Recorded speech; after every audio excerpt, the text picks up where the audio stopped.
Thank you, thank you. Hello, Thailand. How are you guys doing? Wonderful to be here. How many people have watched this movie? Let's see a show of hands. Okay, great, great. I'm not going to spoil the movie for those of you who have not watched it, but if you remember, what unit does this guy work at? He worked at the police force, but that unit had a name. Do you remember what was it? Pre-crime, exactly, pre-crime. He worked at a place called Pre-Crime Unit, and effectively the function of this police force was to look at a person and say, I think you're going to commit a crime in the future. I'm going to arrest you today.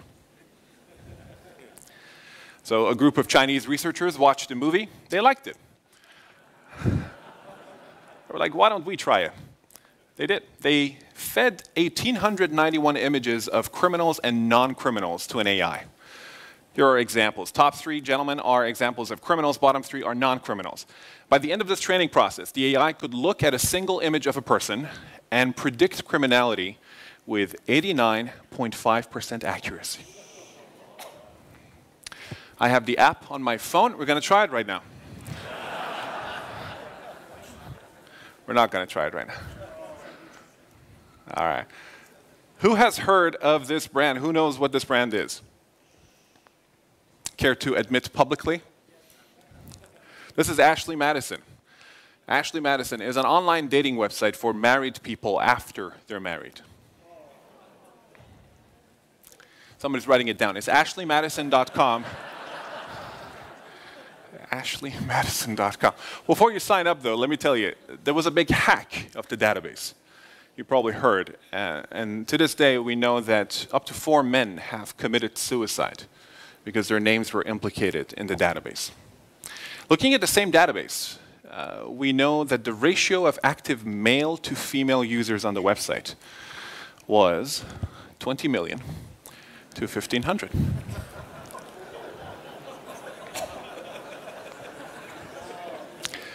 $20 million men for 1,500 women. Really, an aspirational website. So. Now, would those men have committed suicide if they had known? Would they have even signed up? Probably not. Probably not. The average person in Thailand makes just over $300 a month. These guys made over $300 million every month that they worked together. $300 million a month. They worked together for 5 years and they sold a company to Facebook. Anybody know what they sold? WhatsApp. Yeah, they sold WhatsApp for $19 billion. The point here is that because of exponential technologies, a lot of our assumptions about how economies function, how business models operate, and how individuals optimize their choices no longer seem to hold true. We need to revisit these assumptions. We call this field exponential economics or exonomics. And in the time we have today, I want to share with you some of the highlights from our research. We talk about 7 areas, the so-called 7 pillars of exonomics: people, property, production, price, power, policy, and prosperity.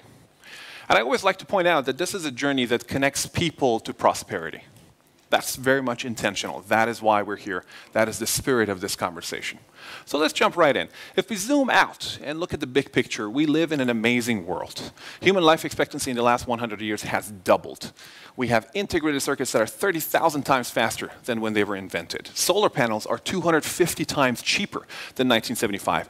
And DNA sequencing is more than 100,000 times cheaper. Now, biotechnology, nanotechnology, and information technology are growing exponentially. But the part that we rarely talk about is the following fact. The fact is, exponential technologies create exponential winners and exponential losers. Right? There are 2 sides to this story. And we need to understand how society as a whole is impacted, how individuals are impacted, but of course how businesses are impacted. How do we end up as winners and not losers, but also take care of the losers that this wave of technological change produces? Let me illustrate what I mean by winners and losers.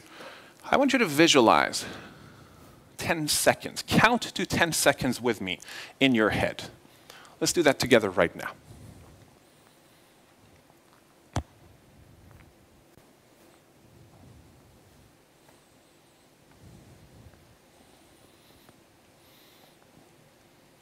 In those 10 seconds, Google made $17,000.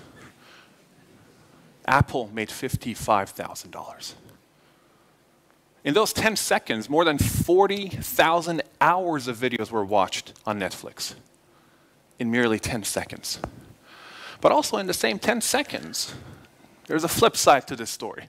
The average person in the world made 0.2 tenths of a second. 19 children were born into poverty. We threw away 418 tons of food. And 3 people died of starvation in those 10 seconds.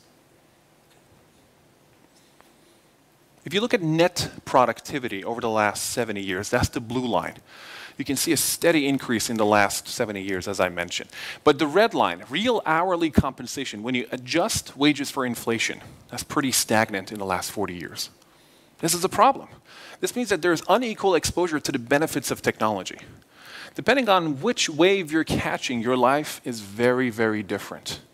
I'm showing you US data here, but we've looked at many different countries. This gap seems to be correlated with the Gini coefficient, which is a measure of inequality in a society. Our nightmare scenario is when economic inequality translates into genetic inequality, translates into longevity inequality. What would the world look like if we end up with that world? Now, collectively, we should worry about this, species bifurcation. This is where humanity is going to split into subspecies and evolve differently depending on what type of access people have to these technologies. This is quite scary, quite scary. Let's look at the share of total wealth of different countries that the top 1% take away. It turns out Thailand is the 3rd most unequal country in the world. So that bifurcation is already beginning. This is a problem. This is a huge problem. And the problem is not just with individuals or businesses, whoever is here today. The problem is intergenerational. There's evidence that this propagates itself over many different generations. You probably have heard of the marshmallow test. How many people have heard of the marshmallow test? Great, great. Effectively, the marshmallow test is the following. You put a marshmallow in front of a kid, and you say, don't eat it. Well, you say, wait 15 minutes, and I'll give you another one. And it's supposed to test the child's ability to postpone gratification. And there was a famous study published that showed that the better a child could postpone gratification, the more they were successful later in life, both financially, academically, all sorts of indicators. This study was replicated recently. The results were published 2 weeks ago. It turns out, the moment you take into account family wealth, there is no marshmallow effect. It's completely explained away. Meaning, if you're from a rich family, it doesn't matter if you eat the marshmallow or not. You'll be fine. Think about that. Now, there's a very interesting phenomenon that we've come across in our research. All around the world, if you look at the share of national income that the top 10% of earners take away, in every single country, this trend shows up. We have a downward trend up until around 1980, and then an upward trend. This is highly consistent. So it begs the question, what happened right around 1980? Of course, the personal computer was invented. You could argue that exponential technologies took off right around here. The point here is that exponential technologies have a bifurcating effect. And so far, we have seen nothing. In fact, we think the next decade is going to be dominated by what we call the 4 supremacies. We're going to remember the next decade for quantum supremacy, blockchain supremacy, solar supremacy, and AI supremacy. Blockchain supremacy you already heard about. Quantum supremacy is when quantum computers become superior to digital computers. Solar supremacy is when the marginal cost of solar surpasses everything else, and we already seem to be getting there. The marginal cost of energy going all the way to 0. And AI supremacy you've heard about as well, when AI surpasses humans in a lot of applications. In fact, these forces are going to be so massive in the next decade that we think the next decade will be remembered as the Great Bifurcation. In the book we're writing, this is the subtitle of our book, The Great Bifurcation. We've had great recessions, Great Depression. The next decade is going to be the great bifurcation because these technologies will impact individuals, businesses, and entire societies very, very differently. The first sentence of the book is the following. We have written this book in the hope that its main prediction will not come true. I think we all have a role to play in this. And now is the time to talk about it because we can potentially control how this plays out. But perhaps the most common question that I get is, all right, the great bifurcation is coming. How do I end up on the right side of the bifurcation?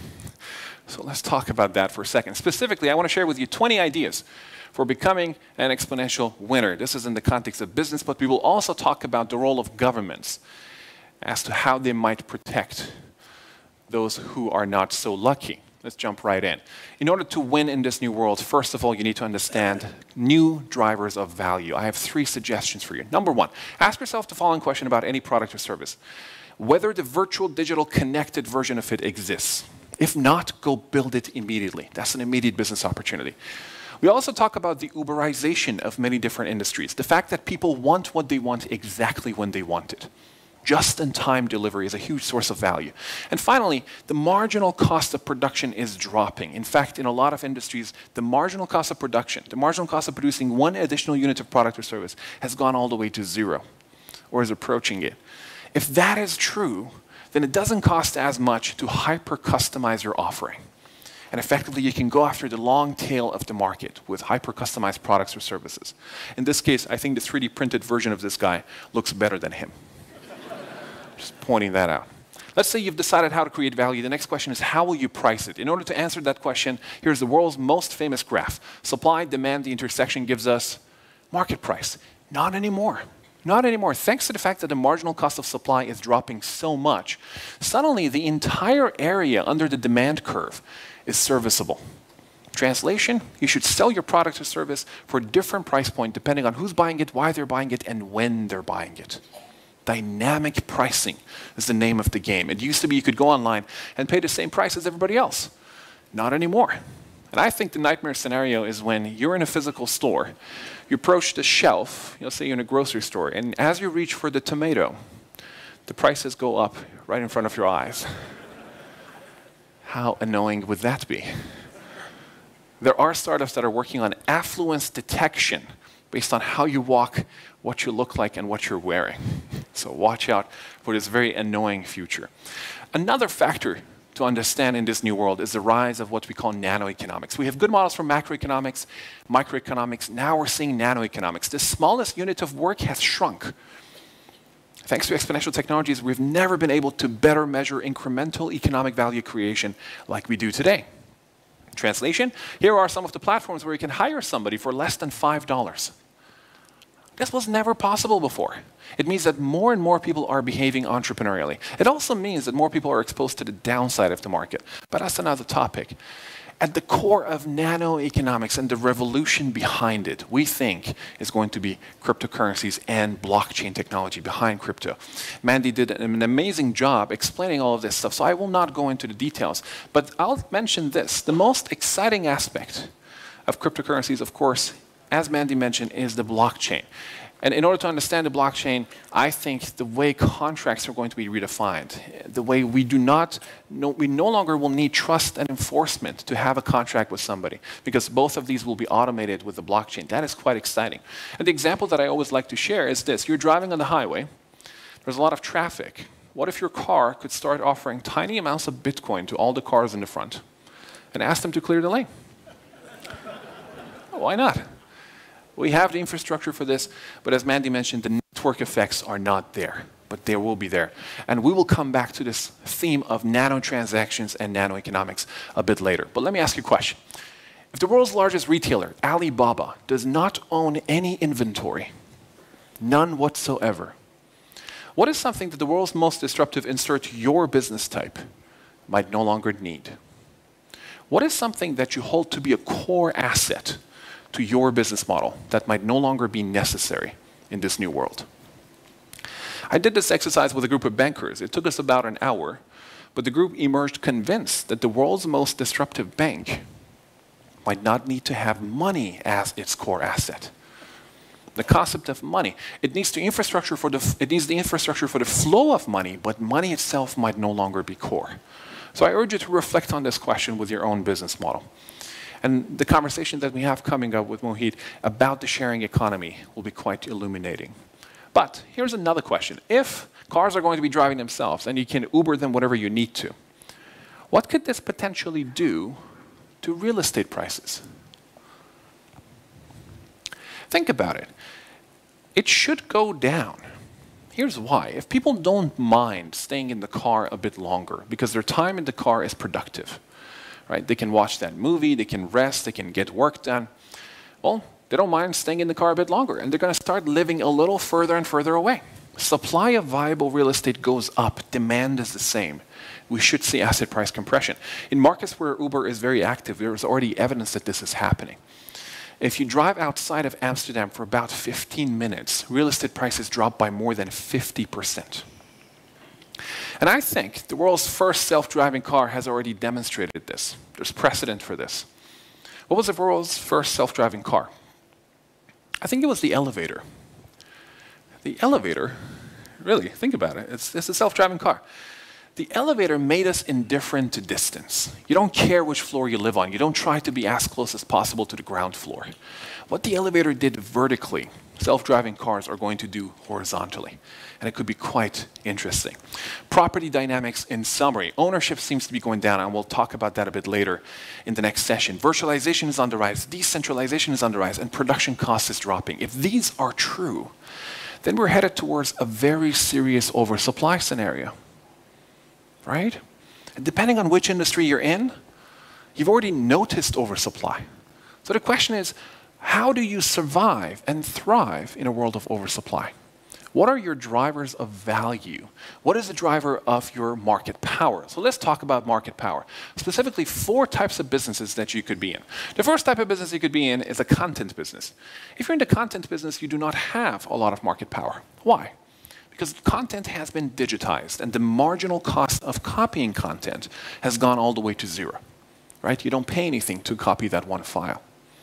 It doesn't mean you don't make money as a content business. It simply means that you do not have a lot of market power as a content business. If you go further up the power chain, you end up where most of us live. We offer products and services to the world. We have more market power than a content business, but less market power than a platform. What is a platform? The term platform has truly been misused and abused, so let me share with you our definition of it. We define a platform as a value bridge.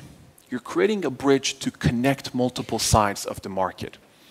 Most importantly, you should resist the temptation to become one side of the market. Quite often, when we work with companies who are trying to build a platform, they build the bridge and then they cross it and they're like, we're this side of the market. No, you truly want to leave it as a bridge.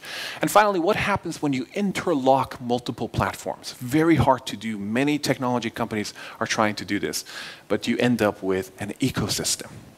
The best example, and quite possibly the only example of a true ecosystem of interlocking platforms that we could find today is WeChat out of China. WeChat. Highly recommend you look into their model, if you haven't already. Let me show you the S&P 500 index. This is the S&P Standard & Poor's index of the 500 largest companies in the United States. On the right-hand side, you have a random sampling of companies in the index that have left since 2002. And on the left-hand side, you have a random sampling of entries into the index since 2002. If you look at the right-hand side, you notice that the vast majority of these companies are product or service companies. But if you look at the left-hand side, you notice that there are many examples of platforms. We have Priceline, eBay, E-Trade, Salesforce, Netflix, Amazon, Google, and the list goes on. So platform wars are coming, and we all need a strategy.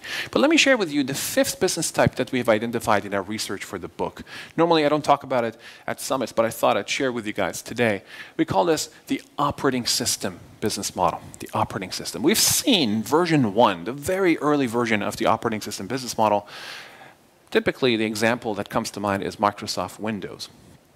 But that's version 1. Here we're talking about version 2, where you're an invisible platform in the background connecting multiple technologies to multiple sides of the market. To this day, we do not really have an example of an operating system business model. But we think in the next decade, we're going to see many, many examples of these. Let me show you what the operating system concept looks like in practice. The most important distinction to make as we dive into this is the distinction between collaboration and coordination.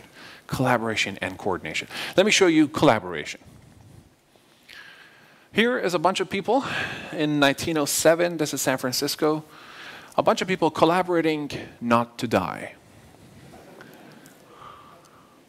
It's an excellent example of collaboration. Wait for the horse. Here we go. The car was just introduced to the roads, and it is utter chaos. Loss of collaboration. But contrast this picture with what we have today. In this image, nobody is collaborating. Instead, everybody is hyper-coordinated, right? There is no collaboration. In fact, when you have accidents, it's typically because somebody got cute and tried to collaborate.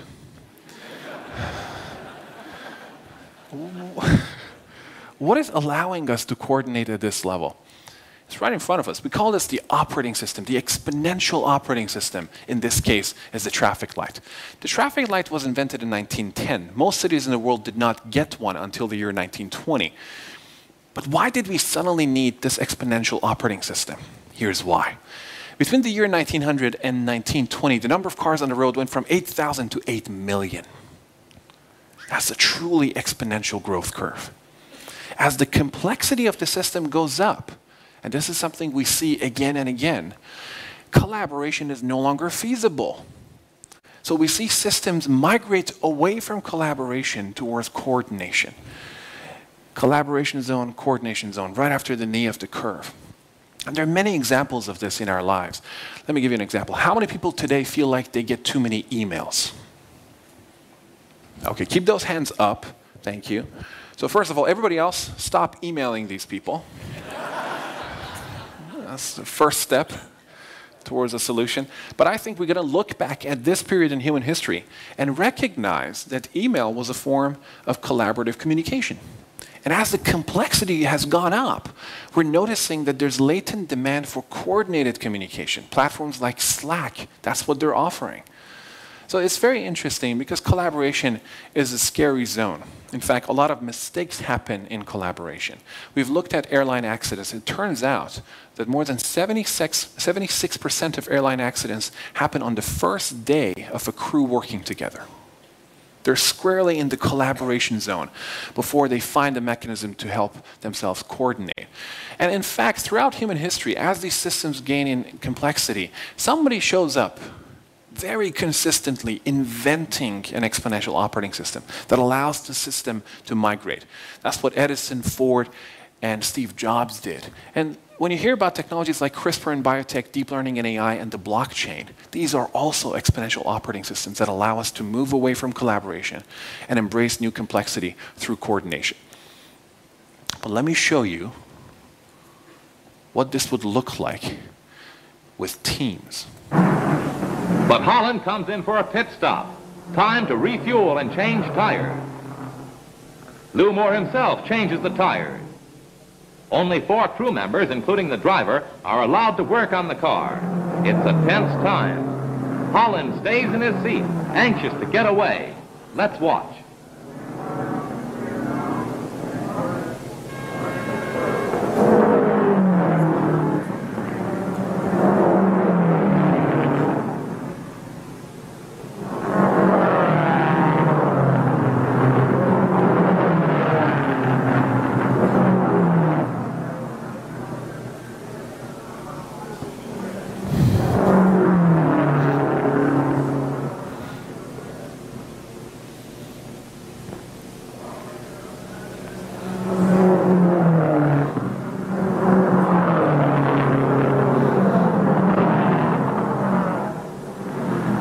Tires are changed at last. A crewman polishes the windshield as Holland moves away just 67 seconds after he stopped. Just 67 seconds, more like a year.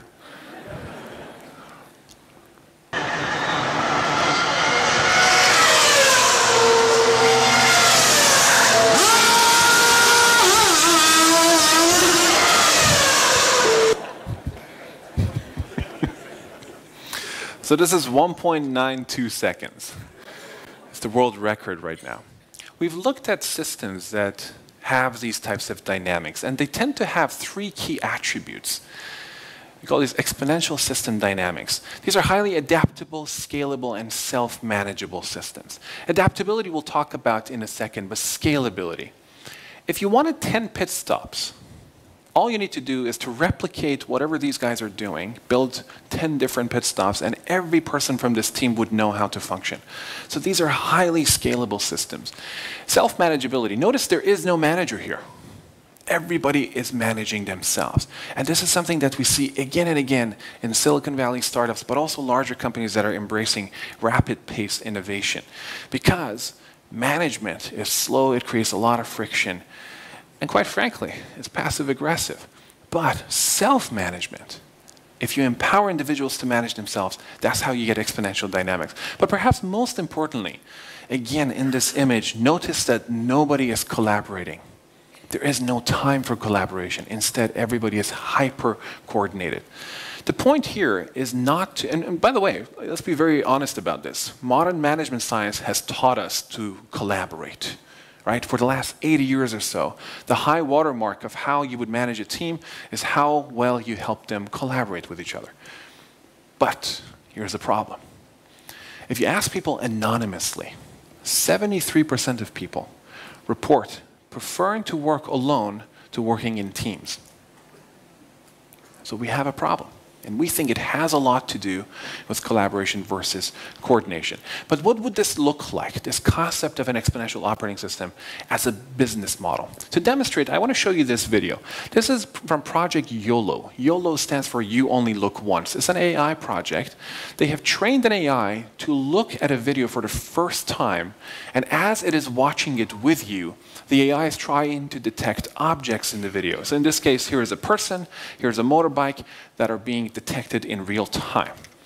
So, of course, right off the bat, you notice that this rate of object detection is faster than the human brain can handle, right? Already, this is evident. So AI supremacy in this domain has already established.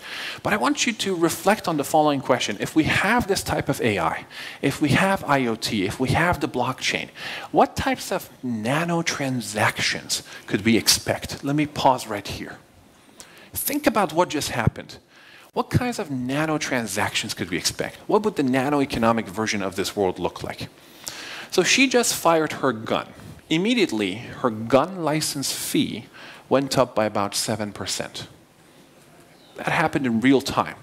The guy who's jumping over the bridge here, before hitting the ground, an ambulance is already called, an insurance claim is already made, and the ambulance is on its way. All these people in line of fire, assuming this is the United States of America, their lives have been endangered. So they have sued her agency. The lawsuit is settled automatically. The money is already in their accounts. They're all enrolled in therapy. It starts next Thursday. Insurance premiums for this yellow car just went up by about 10%. Real estate in this whole neighborhood just dropped by about 20%. And all of that happened in real time. It sounds like science fiction to us today, but we think in the next decade, this is exactly the world we're headed towards. If you look at human history, a very consistent trend is that the number of transactions that the typical person engages in on a daily basis has been growing exponentially. And the minimum transaction size has been dropping exponentially. So this is right on cue, this world of nanoeconomics. And we think we're going to reflect on nanoeconomics in terms of a new invention that is not here yet. We call this BlakeNet. BlakeNet stands for blockchain, AI, and quantum. We think these three forces that are going to come into effect in the next decade are going to be incredibly powerful for the types of transactions that they will enable. In BlakeNet, blockchain, AI, and quantum, accountability is going to be accomplished through the blockchain, automation through AI, and optimization at levels we have never seen before through quantum computing. And quantum computing, by all indications, should be 5 to 7 years away. In fact, the BlakeNet, and who knows, the name is probably not going to stick, we don't care, but BlakeNet will be so disruptive that we draw this analogy. We think BlakeNet will do to the internet what the internet did to the library. So this is something to embrace. And now is the time to ask yourself, how will your business model survive and thrive with the emergence of the BlakeNet? Now is the time. In the world that we're describing, there's a lot of uncertainty. And the vast majority of companies, individuals, societies in general, gravitate towards IQ the moment you have uncertainty in a system. As a response to this crazy, hectic world, we gravitate towards intelligence. We try to surround ourselves with very smart people. We build very intelligent teams. But the problem is recent research has shown that beyond the first 2 years on the job, IQ does not seem to predict success. Let me say that again. IQ does not seem to be predicting success. So what are we missing? With a group of researchers at T-Labs, I've invented the concept of AQ for adaptability quotient. If the world is growing exponentially and all this change is happening, your ability to respond to that change is the strongest predictor of your success. IQ still matters, but we believe in a stacked model of intelligence. You have IQ, on top of that you have EQ, emotional intelligence, and then you have AQ for adaptability. And we're trying to develop a tool that helps us quantify AQ. Just like you can measure your IQ, we're trying to develop a mechanism, a psychometric tool, that helps you measure your own AQ. As part of this research, we bring people into the lab and we say, hey, welcome. Today we're going to measure your adaptability. What do you think happens? They start behaving more adaptively, which is very annoying because we're trying to measure the thing. But I think it's fantastic news for humanity. It means that unlike IQ, AQ seems to be coachable, highly coachable. You're not stuck with it. You can develop it. And there's a message in there. We've talked to many individuals, many teams, many organizations. We've noticed that the common denominator across everybody is that we're all searching for stability. But the strongest predictor of how much stability you will enjoy seems to be how well you can unlearn. Unlearning is emerging as a new core competency in this new world of exponential change. Your ability to unlearn predicts your AQ, predicts your adaptive response to it. But the problem is we have never been taught how to unlearn. Our education system is predicated on the dumping of a lot of information on a lot of people in the image of the Industrial Revolution. We're never really taught how to unlearn. In fact, after these types of conversations, I noticed that a lot of executives go back to their teams and they say, listen, the world is changing exponentially fast. We need to unlearn A, B, and C. Go do it yesterday. We become very prescriptive with unlearning. But the problem is unlearning is actually very, very difficult. And I would love for all of us to approach unlearning, especially with our teams, quite sympathetically, ideally empathetically. So I want to give you a visual reminder of what unlearning looks like. Somebody invented a bike that turns left when you turn the handle right. Here are some people who are being offered $100 to ride this bike for 1 meter only.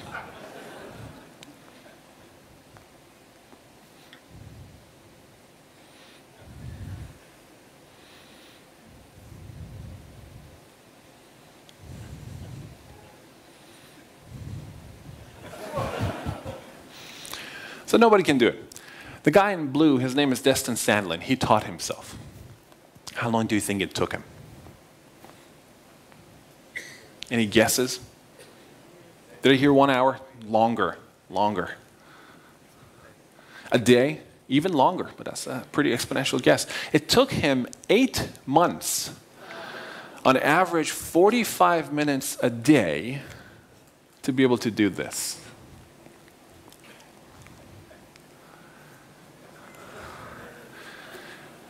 Eight months, 45 minutes a day. That's time well spent.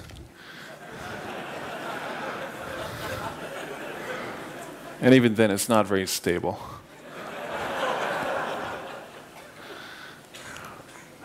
Now, Destin has a son. At the time, the son was 5. How long do you think it took the son? 2 weeks. It took the son 2 weeks instead of 8 months, 45 minutes a day. What do you think happened when he tried to get back on a regular bike?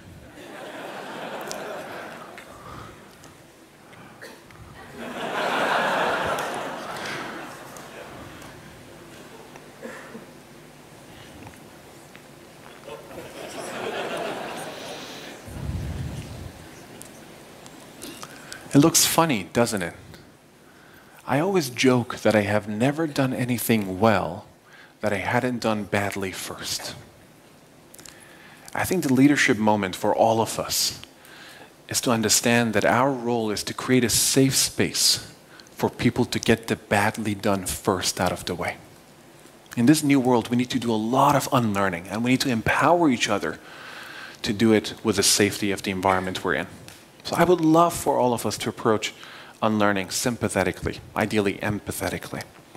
I promised I would tell you a little bit about what governments are doing and what they could be doing. So let's switch gears to the next pillar of Exonomics and talk about policy.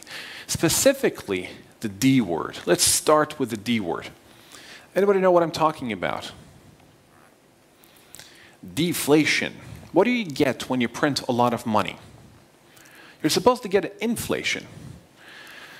Where is the inflation? There's currently around $7 trillion of negative yielding government bonds in circulation.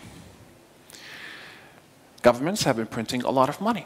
They call it quantitative easing. Bank of Japan, the European Central Bank, the Fed in the United States. Everybody has been doing quantitative easing in pursuit of healthy inflation. Every single region is below target. Every single region is below target. So what is going on here? There are people in Denmark, by the way, who are getting paid to repay their mortgage because of negative interest rates. So what's going on with the world of monetary policy? I think on one hand, we have governments who are trying to print a lot of money in pursuit of healthy inflation. But on the other hand, we have technological deflation. These technologies are making things cheaper, faster, and more accessible. And they're counterbalancing the inflationary forces that you get from printing a lot of money. In your own country, in Thailand, both core and headline inflation are below target. And the trend is downward. We think that we're going to look back at this period in human history and recognize it as a demarcation between the inflationary era and the deflationary era. Because exponential technologies are making things cheaper, faster, and more accessible. And that's a good thing, because if you're trying to solve cancer, wouldn't you love deflation? It means you go to bed, you wake up, everything is cheaper. You can run more experiments. In fact, deflation is the mother of innovation, but we've been taught to fear it. We think we're going to overcome that fear and eventually arrive at an interesting place. The transition, by the way, from an inflationary environment to a deflationary environment can be scary, mainly because of debt. But that's a longer conversation. Nevertheless, we will get there. Here's another area with major implications for policy: self-driving cars. We will have self-driving cars, and I believe much sooner than most people realize. In fact, the vast majority of companies in the world that are building self-driving cars, for some reason, they like to test them near where I live, in Palo Alto, in California. So almost every day, I drive next to self-driving cars. And every time I see a self-driving car next to me, I do this. I'm helping with the training of the AI. I'm doing my part. I don't do that. But when we have self-driving cars, a few things will happen. Number one, we're going to dramatically reduce car accidents. Already, these cars are orders of magnitude safer than the average human driver. In fact, you probably heard about the tragic accident about a month and a half ago in Arizona when the Uber self-driving car killed that woman. The part that is not reported in the media is that if you combine the total number of miles and kilometers that these cars have driven in self-driving mode, and you substitute a human driver, by now more than 100 people should have been killed.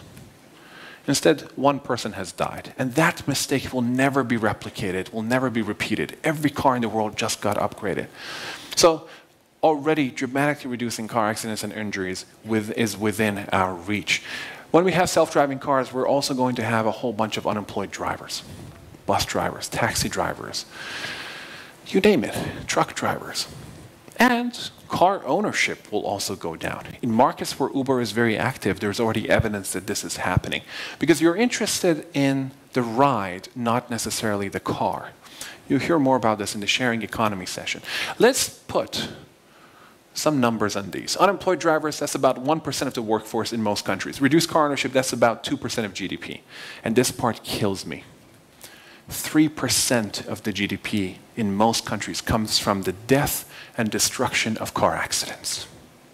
3%. That's ridiculous. And it should go away. It will. It will. In fact, I always like to say, what do wars, dental cavities, and car accidents have in common? They contribute to the GDP. So there is evidence that exponential technologies will actually compress GDP. If you solve cancer, by the way, you will destroy GDP. But perfect, do it, go for it. Let's add these numbers. That's 5% of GDP and 1% of the workforce who is extremely angry. Good luck retraining them. Let me tell you, I met 3 prime ministers last year and had one-on-one conversations. None of them are prepared for this picture. This is systemic. Too much is happening too quickly. Because here's the nightmare scenario. This is a soup line from the Great Depression. Nightmare scenario back then, in the 1930s. Nightmare scenario today is a robot telling you there are no more jobs available. And this will happen. So what should we do? We will talk about the future of work, but I want to share with you what Martin Luther King had to say about this. He said, "I am now convinced that the simplest solution to poverty is to abolish it directly by..." Anybody know what he said? Universal basic income. He wrote a book about UBI. UBI is giving free money away to everybody to cover their basic needs. Now, how many people believe that the moment you give away free money to everybody to cover their basic needs, society as a whole is going to become lazier? Let's see a show of hands. All right, it's a fair assumption.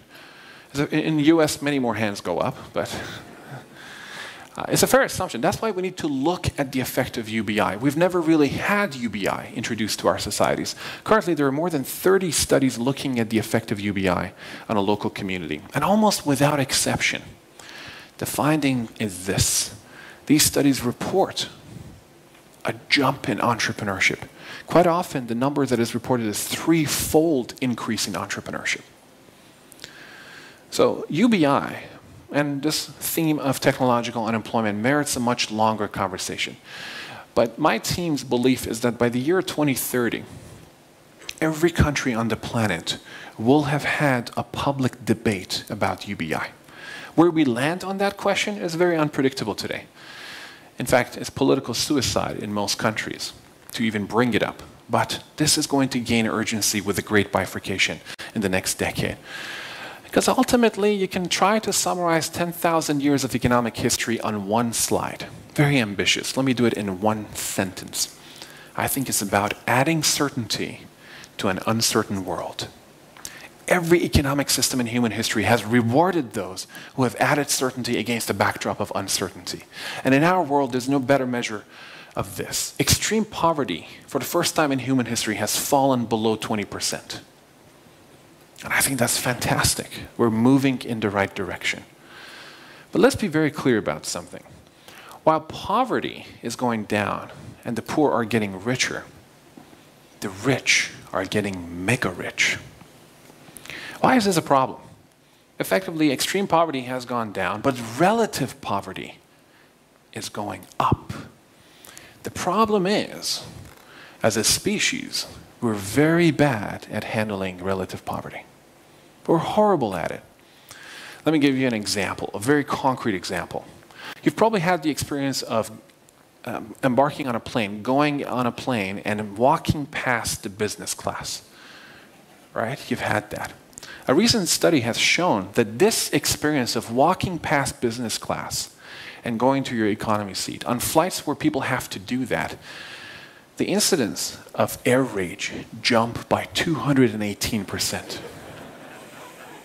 People don't like it. People don't like it. When you perceive class difference, you have a problem. And people tend to react to this. And in fact, there's a history lesson in all of this for us. Throughout human history, humans have never overcome extreme inequality, economic inequality, without violence. We've never overcome extreme economic inequality without violence. So this is a cautionary tale. We all have to tune into this now. Before I show you this video, which is my final point about policy, let's go through an exercise together. And I apologize, it's a bit of a morbid exercise, but stay with me. There's a point to the exercise. I want you to think about everybody you know. Friends, family members, colleagues, everybody you know. And ask yourself a simple question. How will these people die?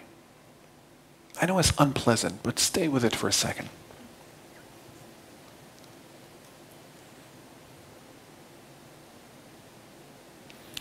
We have a statistical answer to the question you just thought about.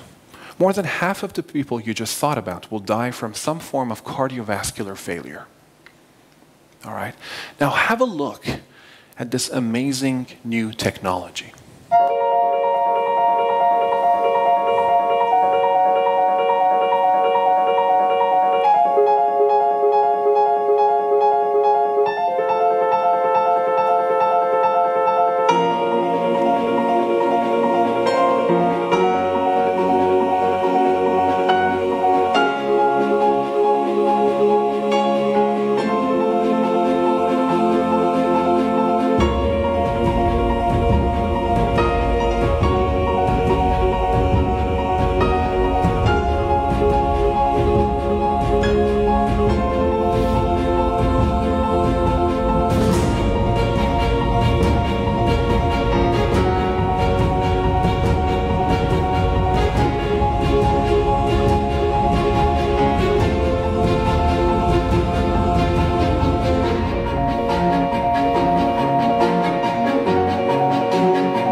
Here is the global military spend.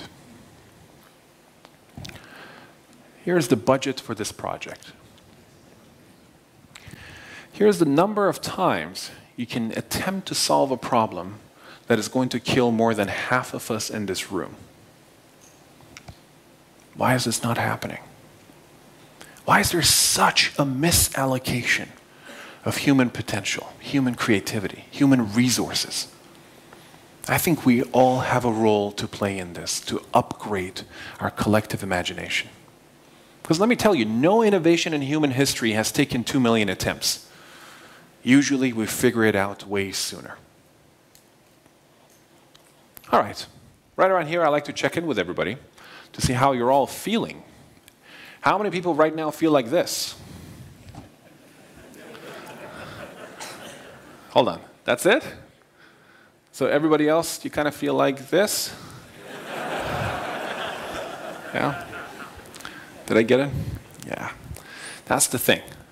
I believe too many people out there try to convince us that technology is just amazing for humanity or just horrible for humanity. But the truth is technology is both. And I think we're entering a world where outcomes are changing based on technology to the extremes. Extreme negatives and extreme positives are getting amplified. We're beginning to enter a world where the average outcome is no longer the most common outcome. And that requires a complete departure from how we've been used to managing our worlds and also our companies. We've looked at disruption stories from all around the planet. And we notice that they tend to have 3 common denominators. In every single disruption story we looked at, somebody had invented a way for people, property, or information to move freely, more freely. That's what disruptors do. They invent these new mechanisms. We call this the golden triangle. At T-Labs, this is what we use to decide whether to work on a project or not. So I urge you to reflect on this for your own business model and also your own personal path forward. We think in a few years, you're not going to say that you are a bank, for example. You're going to say we're a technology company that does banking. You're not going to say you're an insurance company. You're going to say you're a technology company that does insurance. So what is that technology-first version of your organization? If you manage to disrupt yourself, there are a few things we can say about the future version of your organization. In terms of business dynamics, most likely you'll be managing fewer people but more information, data-driven decision-making. Fewer products and services offered as they get commoditized but more platforms. Chances are you will be a platform as well. Lower stability, but that is okay because you'll have higher revenue and higher impact. What about your growth thesis? We think every organization needs to have a chief adaptability officer. You don't need to call them that if you don't want to call them a CAO. But we need people who are intentional about noticing the change, making sense of the change, and also responding to the change, because too much is happening. Think about the operating system version of your business model. Now is the time to think about it before things like the BlakeNet show up. Run experiments. You're probably overestimating the cost of running these experiments in domains outside of your field and underestimating how quickly an innovation from an outside field can come in and disrupt your world. I always say the easiest way to think outside the box is to not know where the box is. So you have a competitive advantage in playing outside your field. You need to exercise it. All right. As an economist, it is very uncool for me to end on a positive note. I have to warn you about something. But the truth is, I'm very optimistic. I think we're headed towards an amazing world. But there is one area that I worry about. And that is a crisis of imagination. A crisis of imagination. The truth is, because of these technologies, our reach exceeds our imagination. We can all do much more than we realize, but most of us don't realize it. Today, the biggest risk is not thinking big enough. Not thinking big enough. And when you do think bigger, a few things will happen. I want to share with you my favorite quote of all time. Intelligence is hitting a target that nobody else can. Genius is hitting a target that nobody else can see. Realize that when you go out there and you try to disrupt yourself, for a while, people are not going to realize the target you're trying to hit. It will feel lonely. It'll be strange. It will feel impossible. Which is why I love what happened to me last year. I had a Samsung Galaxy S7. You guys remember that phone? Not the one that explodes, the other one. On this phone, I was typing the word impossible when my phone auto-corrected it to I'm possible. And on that note, thank you so much. Thank you. Thank you.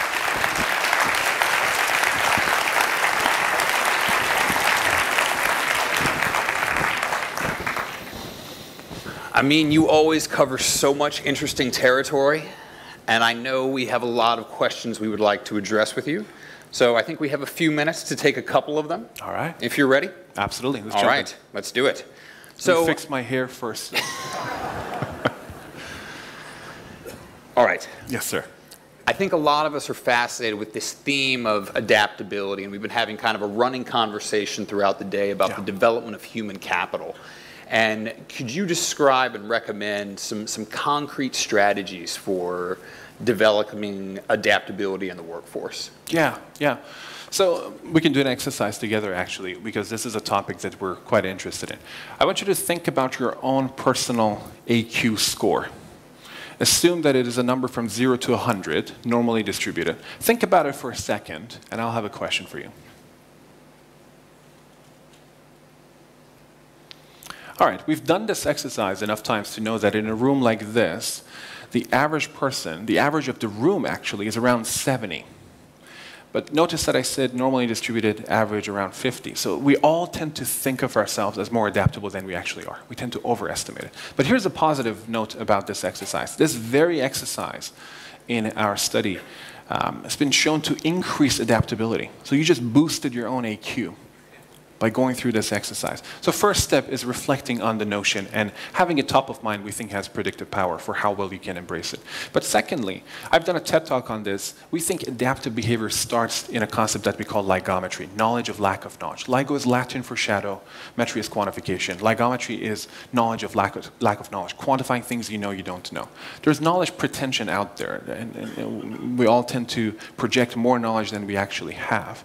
And this goes a little deeper on the TED Talk, but effectively we do this exercise with executives, for instance, where we sit around a circle and we ask people to talk about things they know they don't know. And nobody wants to open their mouth. It's a bit of a career-ending move to talk about things you don't know, especially in a professional setting. So we put the CEO or the most senior person in the room on the spot, and we asked them to go first. That exercise, the moment that person goes first, it becomes a safe environment, going back to the safety of the environment. And suddenly everybody wants to share. So going through this knowledge of lack of knowledge and reflecting on it, I think is the first step.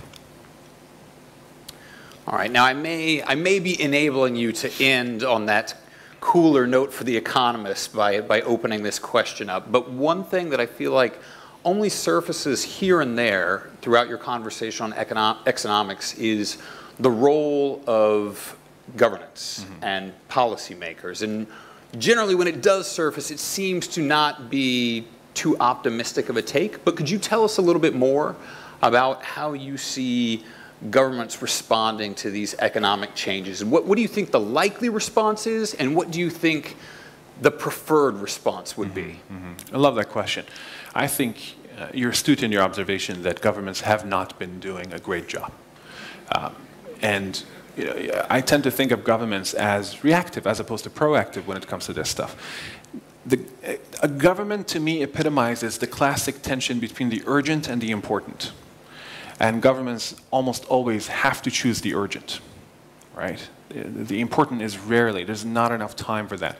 But here's the part that gives me hope.